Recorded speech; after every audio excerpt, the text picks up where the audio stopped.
வருஷம் வருஷம் கடை கணக்கில் புளி வாங்கி நாள் கணக்கில் உட்காந்து புளியம்பழத்தை தட்டி எடுத்து புளியாக்குவோம். இந்த வருஷம் அந்த வேலையே கிடையாது. எங்கள் ஊர் பக்கம் புளியம்பழம் அதிகமாக கிடைக்காதனால புளியாகவே எங்கள் அத்தை வாங்கிட்டு வந்துட்டாங்க.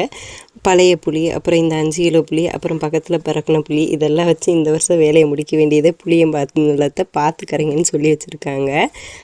புளியெல்லாம் காய வச்சுட்டு வந்து வீடு துடைக்க வேண்டியது இருந்துச்சு. அப்போ வீடெல்லாம் மாவு போட்டேன். நான் எப்போ வீடு துடைக்க ஆரம்பித்தாலும் இந்த குட்டி பையனுக்கு இதாங்க வேலை. போக வர இப்படி தான் பண்ணிகிட்ருப்பான்.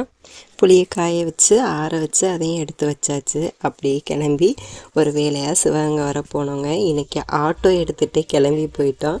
எங்கே போயிருக்கோன்னு பார்த்தீங்கன்னா, ஃபஸ்ட்டு நான், குட்டி பையன், அத்தை 3 பேரும் போய் பேங்க்கு தான் போனோம். பேங்க்கில் வேலையை முடிச்சுட்டு அதுக்கப்புறம் கிரைண்டர் வாங்க தாங்க போனோம். ரொம்ப நாளைக்கு முன்னாடி உள்ள வீடியோவில் சொல்லியிருந்தேன், கிரைண்டர் வந்து நல்லா ஆட்ட மாட்டேங்குது. ஆமாம், புது கிரைண்டர் வாங்கியாச்சு.